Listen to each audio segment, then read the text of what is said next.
이제 하나님의 말씀 봅니다. 누가복음 24장 44절에서 53절 봉독하시겠습니다.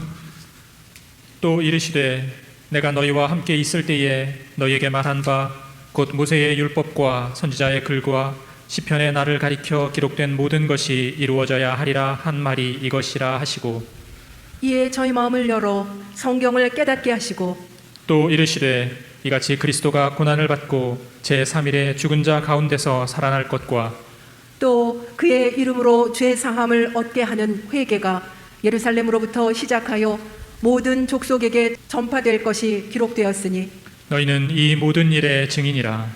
볼지어다 내가 내 아버지의 약속하신 것을 너희에게 보내리니 너희는 위로부터 능력을 입히울 때까지 이 성에 유하라 하시니라. 예수께서 저희를 데리고 베다니 앞까지 나가사 손을 들어 저희에게 축복하시더니 축복하실 때에 저희를 떠나 하늘로 올리우시니 저희가 그에게 경배하고 큰 기쁨으로 예루살렘에 돌아가 늘 성전에 있어 하나님을 찬송하니라. 오늘은 지난번에 이어서 믿음과 회개의 관계에 대해서 보도록 합니다. 그리고 한 층의 110쪽 3번 보시면 개혁주의 신조에 나타난 회개의 교리, 우리 지난번에 보셨습니다. 여기 보면 개혁주의 신조인 하이델베르크 유료문답 제87문은 회개하지 않는 자는 구원받을 수 없다고 가르칩니다.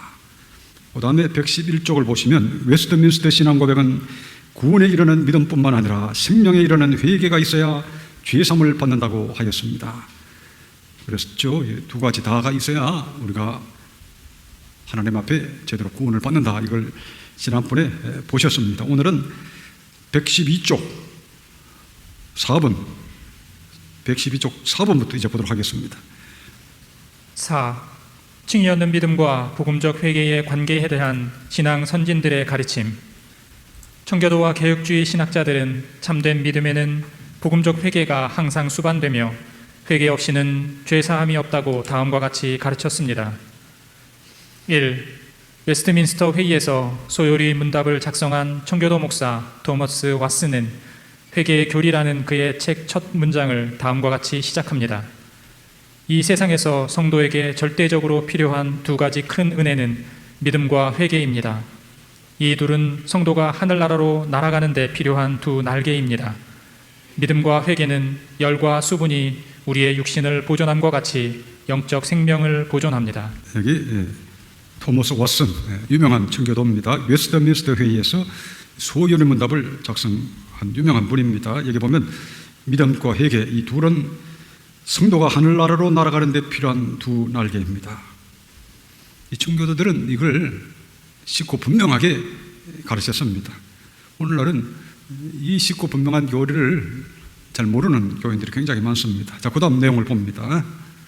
왓슨은 믿음이 먼저건 회개가 먼저건 회개는 너무 중요하기 때문에 회개 없이는 구원받을 수 없다고 나는 확신합니다 라고 말하며 다음과 같이 썼습니다. 회개는 토대를 이루는 은혜입니다. 그래서 회개함과 교훈의 털을 다시 닦지 말고 라고 한 것입니다. 이 토대 위에 세워지지 않은 신앙은 반드시 땅에 무너지고 맙니다. 왓슨은 우리는 영원 전부터 의롭다 하심을 받는가? 라는 질문에 다음과 같이 대답했습니다. 아닙니다. 하나님께서 우리의 회개 때문에 우리를 의롭다 하는 것이 아니시지만 회개 없이는 칭의가 없습니다. 반율법주의자들은 우리가 영원 전부터 의롭다 하심을 받았다고 잘못 주장합니다. 이 교리는 모든 방종의 문을 열게 하는 열쇠입니다. 그들이 회개하든 안 하든 상관없이 영원 전부터 의롭다 하심을 받는다면 왜 그들이 죄를 범하지 않기 위해 조심해야 합니까? 예, 여기 보면 하나님께서 우리의 회개 때문에 우리를 의롭다 하시는 것이 아니시지만 회개 없이는 칭의가 없습니다. 회개가 딱 수반돼야 진정한 칭의가 이루어졌다 이렇게 말할 수 있다는 겁니다. 그렇죠? 자, 그 다음에 2번 조나단 에드워즈 보겠습니다. 2. 조나단 에드워즈는 사랑뿐 아니라 회개도 칭의 얻는 믿음의 본질이라고 분명히 주장했습니다. 죄의 용서를 위한 회개는 칭의 얻는 믿음이 실행하는 특별한 한 종류이다. 그것은 믿음에 따르는 것이 아니라 믿음의 본질이다. 그는 복음적 회개가 죄 사함의 특별한 조건인 까닭은 분명하다라고 했는데 그 이유를 이렇게 설명했습니다. 우리를 죄로부터 건지시는 구주로서 그리스도를 영접하는 것은 죄에 대한 반대 행동, 즉 죄를 거절하는 행동을 포함하기 마련이다. 예, 우리 조나단 에드워드 목사님도 아주 설명을 아주 분명하게 잘 했습니다. 이게 보면 그것은 즉 회개는 믿음에 따르는 것이 아니라 믿음의 본질이다. 믿음의 본질이다 하는 겁니다. 회개가. 또 여기 보면 복음적 회개가 죄 사함의 특별한 조건인 까닭은 분명하다. 왜 그런가? 여기 보면 우리를 죄로부터 건지시는 구주로서 그리스도를 영접하는 것은 죄에 대한 반대 행동, 즉 죄를 거절하는 행동을 포함하기 마련이다. 그렇죠. 예수님을 구주로 믿는다는 것은 곧 죄를 미워하고 혐오하고 버리겠다는 바로 그것을 내포하고 있다는 겁니다. 그렇지 않으면 그 믿음이 정상적인 믿음을 할 수 없는 거죠. 자, 그 다음에 3번, 이제 3번을 보도록 하겠습니다. 프리스턴 신학교 조직신학 교수였던 아치볼드 알렉산더 하지는 웨스트민스터 신앙 고백을 해설하는 책에서 회개 없이는 죄 용서를 기대할 수 없음을 이렇게 썼습니다. 회개는 모든 죄인에게 반드시 필요한 것이므로 어느 누구도 회개가 없이는 용서를 기대할 수 없습니다. 이 점은 분명합니다. 그 이유는 다음과 같습니다. 1. 회개하지 않는 죄인의 죄를 용서하는 것은 결국 그의 죄를 제거하는 것이며 그 사람을 죄 많은 상태에 고정시켜서 그 결과 다른 죄들을 장려하는 것이 되기 때문입니다. 3. 그리스도의 계획은 자기 백성을 저희 죄에서 구원하는 것이기 때문입니다.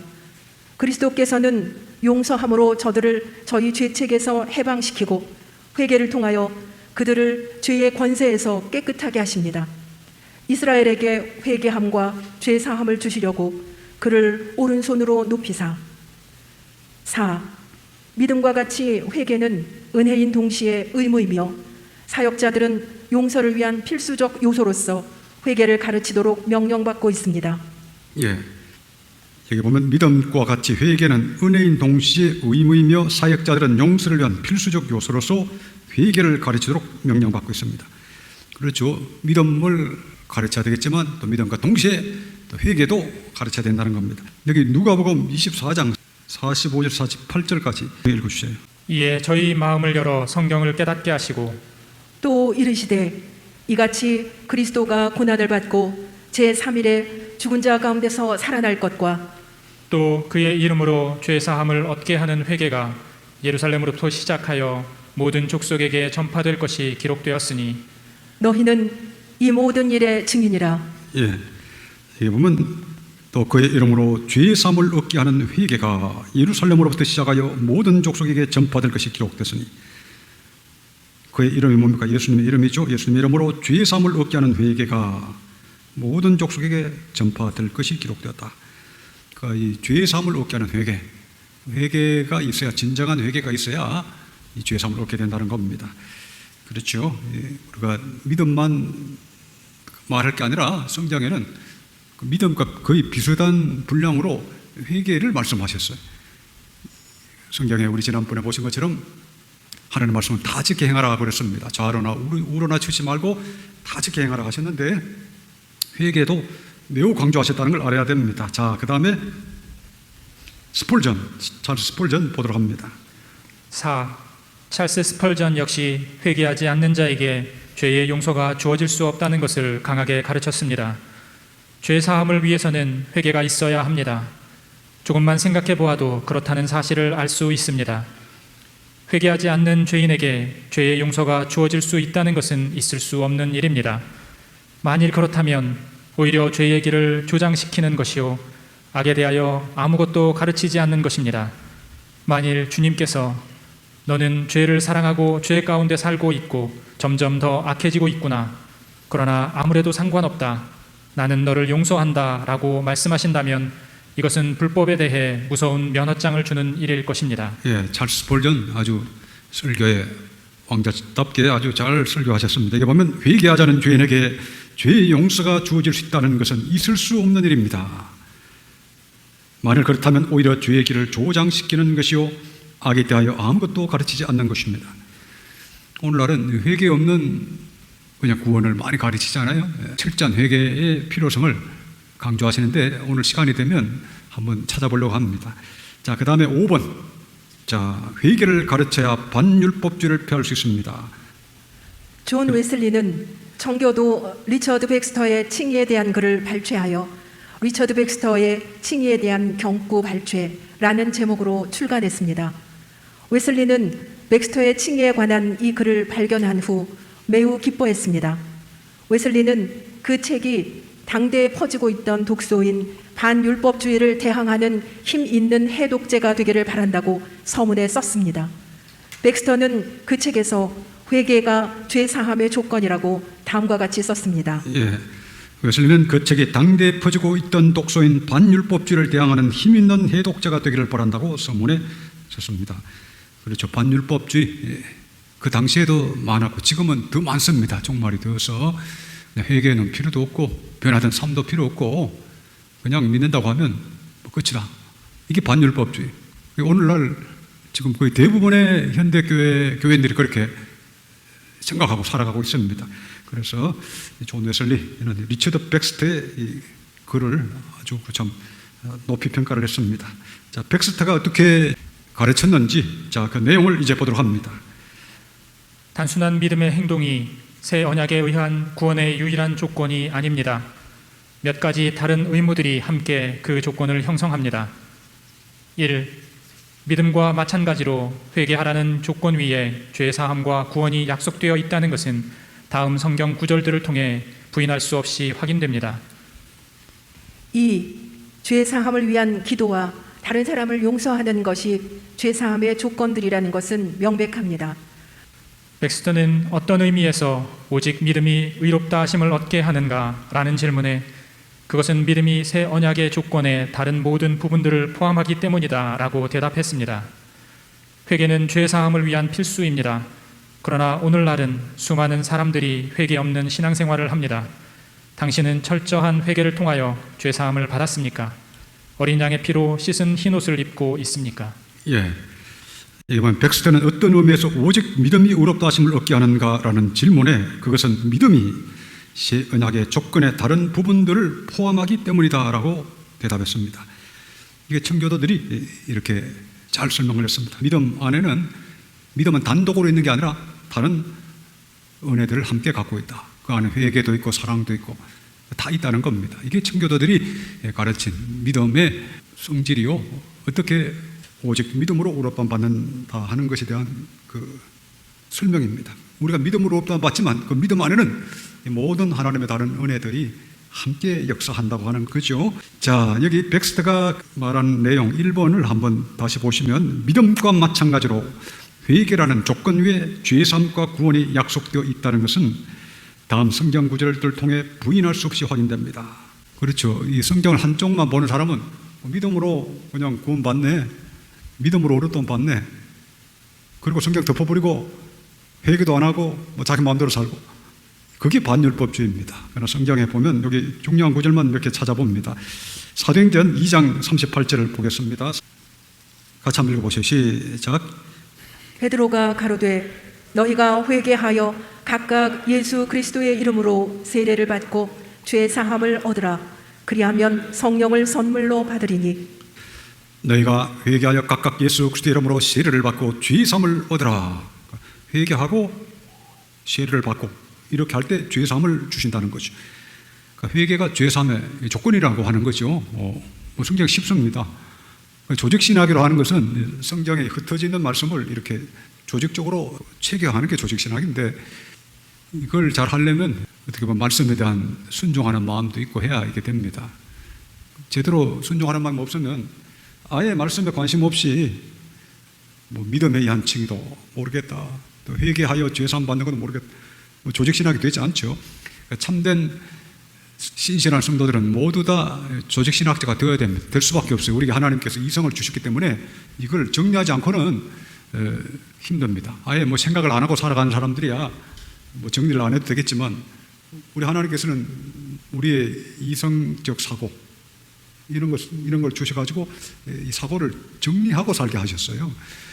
우리가 직장에 갈 때 열을 갔다 저를 갔다 오늘 업무가 무슨 일이다 이렇게 정리를 하고 살잖아요. 모든 개념들이 다 정리가 돼야 됩니다. 진리 안에서.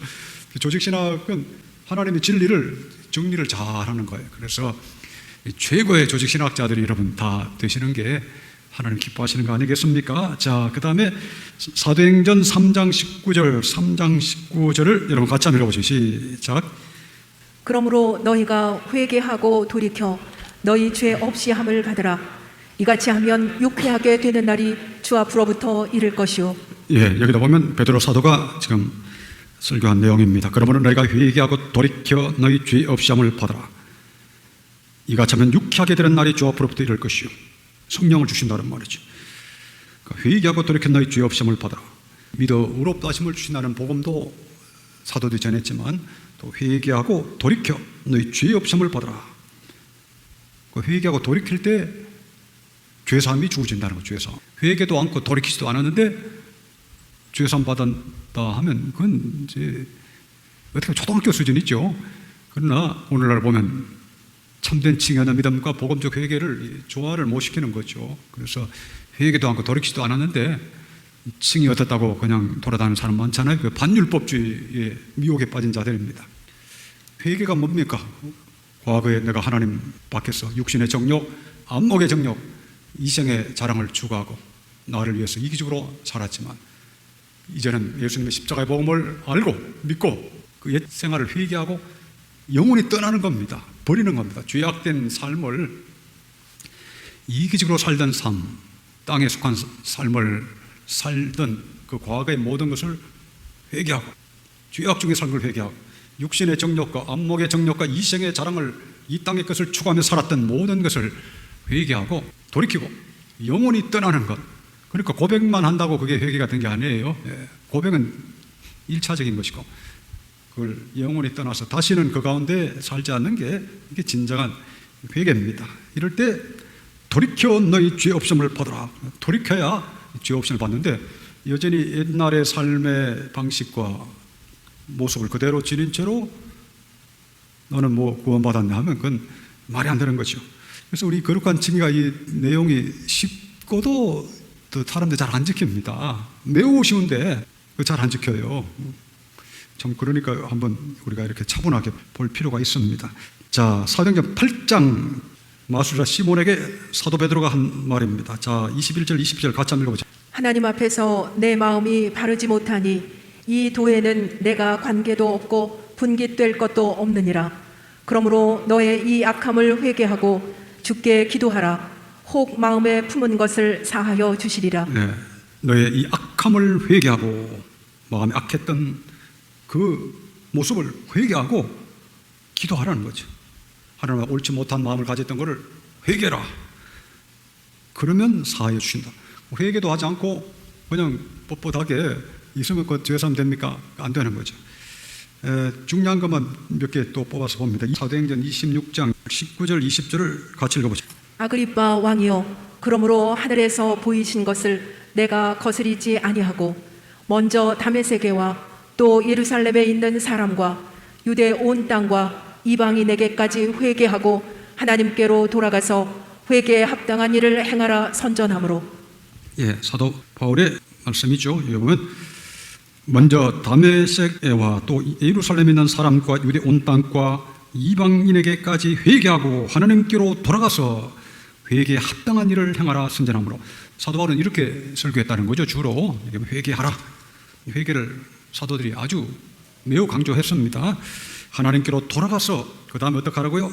회개에 합당한 일을 행하라. 이게 참된 회개죠. 삶을 돌이키고 옛삶을 버리고 이제는 다시는 옛 죄의 삶으로 돌아가지 아니하는 거, 그것이 진정한 회개라고 하는 겁니다. 자, 그리고 사도행전 5장 30절 31절 두 절을 또 한번 읽어보세요. 너희가 나무에 달아 죽인 예수를 우리 조상의 하나님이 살리시고 이스라엘로 회개케 하사 죄 사함을 얻게 하시려고 그를 오른손으로 높이사 임금과 구주를 삼으셨느니라. 예, 이스라엘로 회개케 하사 죄 사함을 얻게 하시려고 그를 오른손으로 높이사 임금과 구주를 삼으셨느니라. 회개해야 죄 사함을 주신다는 거죠. 회개를 잘 해야 됩니다. 회개 안 하고 그냥 옛날에 죄 가운데 살던 그대로 있으면 그건 회개가 된 게 아닙니다. 죄사함이 온 게 아니죠. 회개케 하사 죄사함을 얻게 하시라고. 진정으로 회개를 해야 죄사함이 온다는 거 아닙니까? 상당히 많은데 한 몇 구절 계속 한번 찾아보죠. 누가복음 24장 46절 48절을 읽으세요. 또 이르시되 이같이 그리스도가 고난을 받고 제3일에 죽은 자 가운데서 살아날 것과 또 그의 이름으로 죄 사함을 얻게 하는 회개가 예루살렘으로부터 시작하여 모든 족속에게 전파될 것이 기록되었으니 너희는 이 모든 일의 증인이라. 예, 그의 이름으로 죄 사함을 얻게 하는 회개가 예루살렘으로부터 시작하여 모든 족속에게 전파될 것이 기록되었으니 무엇이 죄 사함을 얻는다고요? 회개에 죄 사함을 얻게 하는 회개. 우리가 회개하면 죄 사함 주신다는 거예요. 그러니까 복음이죠, 복음. 어떤 사람은 죄 사함을 고문으로 생각하는데 또 회개를 고문으로 생각하는데 그건 은혜를 몰라서 그렇습니다. 우리가 그리스도를 믿고 회개하면 죄 사함을 주시는 거죠. 이게 복음입니다, 복음. 히브리서 6장을 봅니다. 1절, 2절. 그러므로 우리가 그리스도도의 초보를 버리고 죽은 행실을 회개함과 하나님께 대한 신앙과 세례들과 안수와 죽은 자의 부활과 영원한 심판에 관한 교훈의 털을 다시 닦지 말고 완전한 데 나아갈지니라. 예, 여기 나와 있죠. 그러므로 우리가 그리스도의 초보를 버리고 죽은 행실을 회개함과 하나님께 대한 신앙과, 이게 기초라고 하는 겁니다. 기초. 죽은 행실을 회개함과 하나님께 대한 신앙과, 이게 기초죠. 죽은 행실을 회개해라. 죽은 행실은 뭡니까? 하나님 없이 살았던 것, 하나님 밖에서 살았던 것, 믿지 않고 살았던 것. 더 쉽게 말하면 육신의 정욕과 안목의 정욕과 이 세상의 자랑, 이 세상의 것만, 육신의 소욕만 쫓고 살았던, 하나님을 인식하지 못하고 살았던 모든 죄악된 삶. 하나님 없는 사람은 근본적으로 이기적으로 살 수밖에 없어요. 어느 정도 약간의 또 사랑이 있을 수 있지만 총체적으로 보면 이기적인 동기에서 살아가는 겁니다. 그래서 항상 육신의 정욕을 추구하고, 하나님의 거룩함보다, 진리보다 육신의 정욕을 추구하고, 안목의 정욕과 소유욕을 추구하고, 이생의 자랑, 명예욕, 권세욕이죠. 그러니까 인간은 항상 그런 육신의 소욕에 끌려다니는 거예요. 다 이기적인 땅에 속한 욕망이죠. 이게 죽은 행실입니다. 죽은 행실. 그러니까 성령으로 거듭나지 못하면 다 이 죽은 행실 속에 살 수밖에 없는 겁니다. 자기 자신이 죽은 행실에 있으면서도 잘 모릅니다. 내 행실이 죽은 건지 사는 건지. 진짜 믿음으로 또 회개함으로 죄 사함 받고 성령으로 새롭게 돼야 이제 진정한 그리스도인 됩니다. 이게 뭐 죽은 행실을 회개함과, 이걸 회개해야 진정한 신앙이라 할 수 있습니다. 그 다음에 우리 백스트의 글을 보면 2번 죄 사함을 위한 기도와 다른 사람을 용서하는 것이 죄 사함의 조건이라는 것을 명백합니다. 그러니까 죄 사함을 위해서 기도하라는 거죠. 그리고 다른 사람을 위해서 먼저 용서하는 마음이 선행돼야 된다. 이게 없이는 죄 사함이 없다. 이것도 몇 구절 봅니다. 마태복음 6장을 봅니다. 12절에서 15절 봉독해 주시기 바랍니다. 우리가 우리에게 죄 지은 자를 사하여 준 것 같이 우리 죄를 사하여 주옵시고 우리를 시험에 들게 하지 마옵시고 다만 악에서 구하옵소서. 나라와 권세와 영광이 아버지께 영원히 있사옵나이다. 아멘. 너희가 사람의 과실을 용서하면 너희 천부께서도 너희 과실을 용서하시려니와 너희가 사람의 과실을 용서하지 아니하면 너희 아버지께서도 너희 과실을 용서하지 아니하시리라. 예, 여기 나와 있잖아요. 우리가 우리에게 죄 지은 자를 사하여 준 것 같이 우리 죄를 사하여 주옵시고. 여기 14절, 너희가 사람의 과실을 용서하면 너희 천부께서도 너희 과실을 용서하시려니와 너희가 사람의 과실을 용서하지 아니하면 너희 아버지께서도 너희 과실을 용서하지 아니하시리라. 다른 사람을 중심으로 용서하는 마음이 있어야 죄 사함을 얻는다. 그러니까 진정한 칭의 있는 믿음은 곧 이와 같이 다른 사람의 과실을 용서하는 마음을 가지는 거죠. 그러니까 이 칭의 있는 믿음 속에는 이게 다 포함된다는 겁니다. 그렇죠? 자, 그 다음에 18장, 마태복음 18장 35절을 봅니다. 같이 읽어보세요. 시작. 너희가 각각 중심으로 형제를 용서하지 아니하면 내 천부께서도 너희에게 이와 같이 하시리라. 예, 21절, 22절 읽어주세요. 예.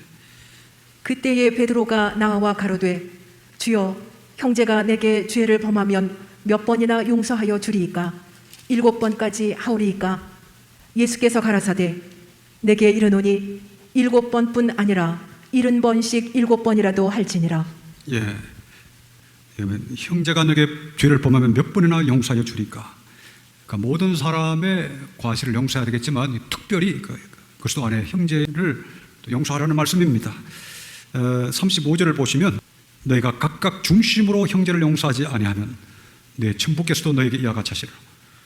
그러니까 우리가 하나님의 용서하심을 받는 사람이 되려면 특별히 그리스도 안에서 형제 자매를 완벽하게 용서할 수 있어야지 괜히 꿍한 마음을 갖고 있으면 죄사하면 안 됩니다. 교회 평생 다녀도 그리스도 안에 형제 자매에 대해서 꿍하고 불편한 마음을 갖고 있으면 이거는 본인이 죄사함 못 받는 거예요. 그만큼 이 용서가 중요하고 이 회개라고 하는 것이 또 용서라고 하는 것이 믿음의 본질에 속한다는 걸 알아야 됩니다. 자, 그 다음에 두 구절 정도 또 보려고 합니다. 마가복음 11장 25절 한 절 여러분 같이 한번 읽어보세요. 시작. 서서 기도할 때에 아무에게나 혐의가 있거든 용서하라. 그리하여야 하늘에 계신 너희 아버지도 너희 허물을 사하여 주시리라 하셨더라. 예, 여기도 같은 말씀이죠. 서서 기도할 때 아무에게나 혐의가 있거든 용서하라. 그리하여 하늘에 계신 너희 아버지도 너희 허물을 사하여 주시라. 아무에게나. 그리스도 안에 형제 자매는 물론이고 아무에게나 뭔가 이렇게 맺힌 것이 있으면 용서해야 된다는 겁니다. 자, 그리고 마지막으로 요한 1서 1장 9절은 여러분 같이 한번 읽어보세요. 시작. 만일 우리가 우리 죄를 자백하면 저는 미쁘시고 의로우사 우리 죄를 사하시며 모든 불의에서 우리를 깨끗게 하실 것이요. 예, 여기 나와 있잖아요. 만일 우리가 우리 죄를 자백하면 저는 미쁘시고 의로우사 우리 죄를 사하시며 우리 죄를 자백하는 거죠. 중심으로 뉘우치는 거죠. 자백하고 또 떠나야 됩니다. 회개라고 하는 것은 자백에만 그친 게 아니고 과거의 죽은 행실에서 떠나야 됩니다. 이게 진정한 회개죠. 그럴 때 죄 사함을 주시고 또 성령을 주십니다. 믿음과 회개, 친연한 믿음과 복음적 회개, 이게 어떻게 관계가 되느냐 오늘 성경을 보셨습니다. 이런 은혜가 여러분들에게 우리 교회에 충만하시기를 축원합니다.